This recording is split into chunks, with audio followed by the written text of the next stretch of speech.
Hello everyone, welcome to my YouTube channel. Guys, कैसे हैं आप सभी लोग। मैं उम्मीद करती हूँ आप सभी लोग बहुत अच्छे हैं और आपकी उत्तराखंड एलटी की तैयारी भी बहुत ही अच्छी चल रही है। तो गाइज, जैसा कि आप जानते हैं, हम इकोनॉमिक्स पढ़ रहे हैं और इकोनॉमिक्स के अंदर आज हम फिर से 20 महत्वपूर्ण प्रश्न लेकर आए हैं और ये पार्ट 2 है। ठीक है, यदि आपने पार्ट 1 नहीं देखा है तो गाइज आप चैनल की प्ले पर जाइए और वहां पर आपको सभी वीडियोज मिलेंगे। इससे पहले हम हिस्ट्री के 10 वीडियोज लेकर आ चुके हैं। यदि आपने नहीं देखे तो उसकी भी चैनल पे प्ले बनी हुई है, आप उन वीडियोज को भी जाकर के देख सकते हैं। तो चलिए आज की ये वीडियो अपनी स्टार्ट करते हैं। उससे पहले मैं आपसे एक ही रिक्वेस्ट करूंगी कि यदि आप चैनल पे नए हैं तो प्लीज चैनल को सब्सक्राइब कर लीजिए। वीडियो पसंद आता है तो वीडियो को जरूर लाइक करें और अपने दोस्तों को भी जरूर शेयर करें ताकि उनको भी इसका फायदा मिले। तो चलिए स्टार्ट करते हैं अपना वीडियो। देखिए, पहला क्वेश्चन क्या है हमारे सामने।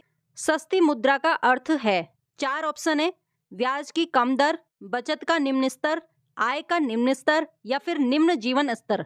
आप कमेंट में अपना स्कोर नहीं बताते तो जरूर अपना स्कोर कमेंट में बताएं कि आपके कितने प्रश्न सही हो रहे हैं, कितने गलत हो रहे हैं और कितने नंबर आपके 20 में से आ रहे हैं। ठीक है, जरूर बताइएगा। तो इसका राइट आंसर हो जाएगा ए, ब्याज की कम दर।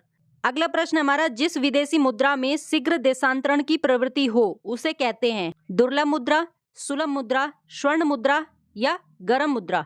दोस्तों, काफी महत्वपूर्ण प्रश्न है ये। ध्यान से आप ऑप्शंस पढ़िए और फिर उसका उत्तर देने का प्रयास करें। आंसर रहेगा हमारा यहाँ पर बी, सुलभ मुद्रा। अगला प्रश्न है, दुर्लभ मुद्रा किसे कहते हैं। 4 ऑप्शन है। ऐसी मुद्रा जो ऋण के बदले चुकाई जाती हो। बी है ऐसी मुद्रा जो सोने के रूप में हो। सी ऐसी मुद्रा जो आसानी से उपलब्ध हो। डी ऐसी मुद्रा जो आसानी से सुलभ ना हो। तो आंसर रहेगा हमारे यहाँ पर डी, ऐसी मुद्रा जो आसानी से सुलभ ना हो उसे कहा जाता है दुर्लभ मुद्रा। अगला प्रश्न है हमारा, किन देशों की मुद्रा प्राय हार्ड करेंसी होती है। विकासशील देशों की, विकसित देशों की, अर्ध विकसित देशों की या अल्प विकसित देशों की। तो यहाँ पे हमारा राइट आंसर हो जाएगा विकसित देशों की।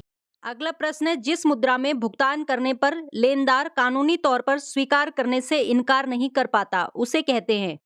ऑप्शन है हमारे विधिग्राह्य मुद्रा, दुर्लभ मुद्रा, सुलभ मुद्रा या फिर गर्म मुद्रा। तो यहाँ पे हमारा आंसर रहेगा ए, विधिग्राह्य मुद्रा। अगला प्रश्न है, भारत की विधिग्राह्य मुद्रा है यूरो, रुपया, डॉलर या पाउंड स्टर्लिंग। तो आंसर रहेगा दोस्तों हमारा यहाँ पर बी, रुपया। अगला प्रश्न है हमारा, निम्न में से किस क्षेत्र से भारत में सकल राष्ट्रीय उत्पाद जीडीपी का सबसे बड़ा भाग प्राप्त होता है। ऑप्शन है हमारे कृषि तथा संबंधित क्षेत्रों से, रक्षा तथा लोक प्रशासन से, सेवा क्षेत्र से या विनिर्माण, निर्माण, बिजली तथा गैस से। तो दोस्तों यहाँ पे हमारा राइट ऑप्शन हो जाएगा सी, सेवा क्षेत्र से। तो सेवा क्षेत्र से भारत में जीडीपी का सबसे बड़ा भाग हमारा प्राप्त होता है। अगला प्रश्न है हमारा, भारत के जीडीपी में अर्थव्यवस्था के किस क्षेत्र की हिस्सेदारी सबसे अधिक है। ऑप्शन है हमारे यहाँ पे विनिर्माण, औद्योगिक, कृषि या फिर सेवा। तो दोस्तों, जैसा कि आप जानते हैं कि जो सेवा सेक्टर है ये सबसे बड़ा सेक्टर है जो जीडीपी में सबसे ज्यादा योगदान देता है। तो भारत की जीडीपी में भी जो सेवा क्षेत्र है उसकी बहुत बड़ी हिस्सेदारी है। अगला प्रश्न है हमारा, निम्न में से कौन निवल राष्ट्रीय आय को बेहतर तरीके से परिभाषित करता है। ऑप्शन है हमारे एनडीपी माइनस मूल्यह्रास, जीएनपी माइनस मूल्यह्रास, जीएनपी माइनस मूल्यह्रास या फिर जीडीपी माइनस मूल्यह्रास। तो आंसर रहेगा हमारा यहाँ पर सी, जीएनपी माइनस मूल्यह्रास। अगला प्रश्न है हमारा, निम्न में से कौन सी विधि राष्ट्रीय आय आकलन की विधियों में से एक नहीं है। उत्पाद विधि, आय विधि, व्यय विधि या फिर बैंकिंग विधि। यहाँ पे हमारा आंसर रहेगा डी, बैंकिंग विधि। चलिए अगला प्रश्न देखते हैं। अगला प्रश्न है हमारा, दादा भाई नौरोजी ने अपने धन का पलायन सिद्धांत का किस पुस्तक में वर्णन किया है। ऑप्शन ए है nature of British colonial rule. Option B है poverty and un British rule in India. Option C है exploitative nature of British rule in India.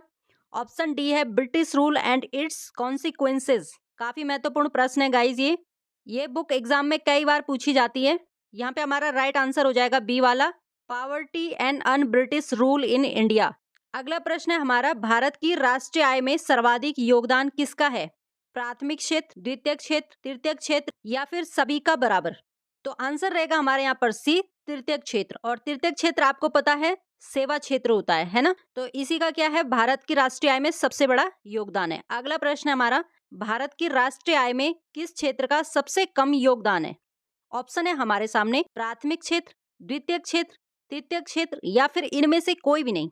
तो आंसर रहेगा हमारे यहाँ पे प्राथमिक क्षेत्र। अगला प्रश्न हमारा, भारत में राष्ट्रीय आय की गणना निम्नलिखित में से किसके द्वारा की जाती है। योजना आयोग, वित्त मंत्रालय, केंद्रीय सांख्यिकी संगठन या फिर रिजर्व बैंक ऑफ इंडिया। तो आंसर रहेगा हमारा यहाँ पे सी, केंद्रीय सांख्यिकी संगठन के द्वारा। भारत में जो राष्ट्रीय आय की गणना की जाती है वो केंद्रीय सांख्यिकी संगठन के द्वारा की जाती है। अगला प्रश्न है, किसी देश की आर्थिक वृद्धि की सर्वाधिक उपयुक्त माप है? सकल घरेलू उत्पाद यानी जीडीपी, शुद्ध घरेलू उत्पाद एनडीपी, शुद्ध राष्ट्रीय उत्पाद एनएनपी, या फिर प्रति व्यक्ति आय? ऑप्शन रहेगा हमारा यहाँ पे ए, सकल घरेलू उत्पाद जिसे हम कहते हैं जीडीपी। अगला प्रश्न है हमारा, राष्ट्रीय आय का परिकलन निम्नलिखित में से किस एक को छोड़कर अन्य सभी तरीकों से किया जा सकता है?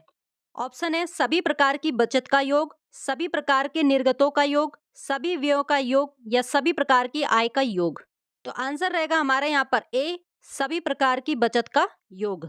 अगला प्रश्न है, निम्नलिखित में से किसको राष्ट्रीय आय में शामिल नहीं किया जाता?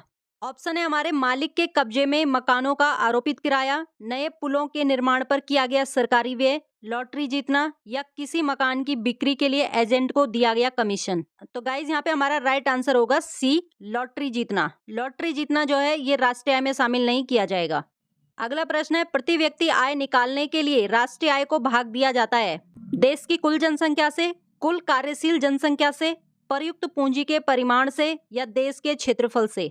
तो आंसर रहेगा हमारे यहाँ पर ए, देश की कुल जनसंख्या से। अगला प्रश्न हमारा, भारत की राष्ट्रीय आय के बारे में कौन सा कथन सही है?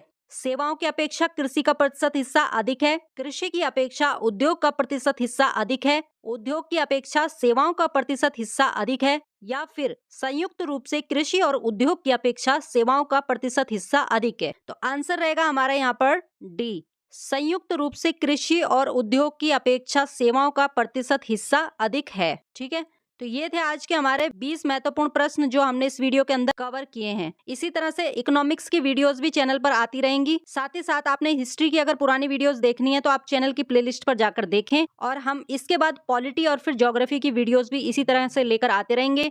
फिर उसके बाद कंबाइंड वीडियोस आएंगी जिनके अंदर हिस्ट्री, ज्योग्राफी, पॉलिटी, इकोनॉमिक्स सभी क्वेश्चन मिक्सअप होंगे। तो धीरे धीरे सब होगा गाइस, आप पेशेंस रखें और पेशेंस के साथ आप पढ़ाई करते रहें। एलटी की पोस्टें कब आएंगी, बहुत सारे बच्चे पूछ रहे हैं। देखिए, कह नहीं सकते कब आएंगी, लेकिन जब भी आएंगी पढ़ने का बिल्कुल समय नहीं मिलेगा। अपनी पढ़ाई बिल्कुल मत छोड़ो, पढ़ाई करते रहो। पोस्टें कभी भी आए, अगर आपकी तैयारी रहेगी तो आप तभी सिलेक्शन ले पाओगे, ये बात ध्यान रखना। आप अपनी पढ़ाई कंटिन्यू रखें, जारी रखें, पढ़ाई को स्किप बिल्कुल ना करें। तो चलिए मिलते हैं अगली वाली वीडियो में, तब तक के लिए बहुत बहुत धन्यवाद।